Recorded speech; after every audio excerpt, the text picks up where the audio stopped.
এক ছিল গভীর বন। সেই বনে এক শিয়াল বাস করত, যে নিজেকে বনের সবচেয়ে বুদ্ধিমান প্রাণী মনে করত।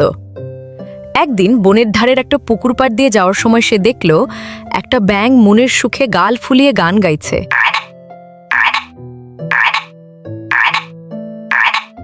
শিয়াল ভাবল, আজকের নাস্তাটা এই ব্যাঙ দিয়ে সারা যাক।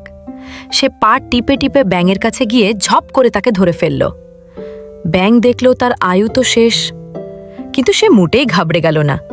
সে শান্ত গলায় বলল, মামা, আপনি তো বনের সেরা পণ্ডিত, কিন্তু আপনি কি জানেন ময়লা শরীরে খাবার খেলে পেটে অসুখ হয়? দেখুন, আমার গায়ে কত কাদা লেগে আছে। শিয়াল একটু থমকে গেল।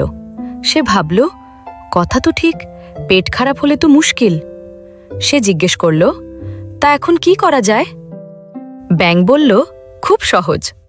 আপনি আমাকে পুকুরের স্বচ্ছ পানিতে একটু ধুয়ে নিন, তাহলেই আমি পরিষ্কার হয়ে যাব, আর আপনিও মজা করে খেতে পারবেন। শিয়াল বোকার মতো রাজি হয়ে গেল। সে ব্যাঙকে নিয়ে পুকুর পাড়ে গেল। ব্যাঙ বলল, মামা, আপনি যদি আমাকে শক্ত করে ধরে রাখেন তবে তো কাদা ধোয়া হবে না।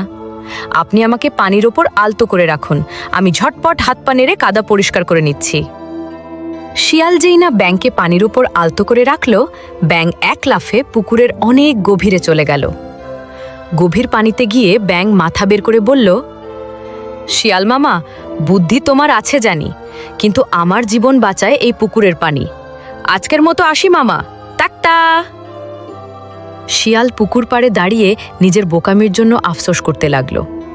সেই থেকে সে আর কখনো কোনো প্রাণীকে ধুয়ে খেতে যায়নি।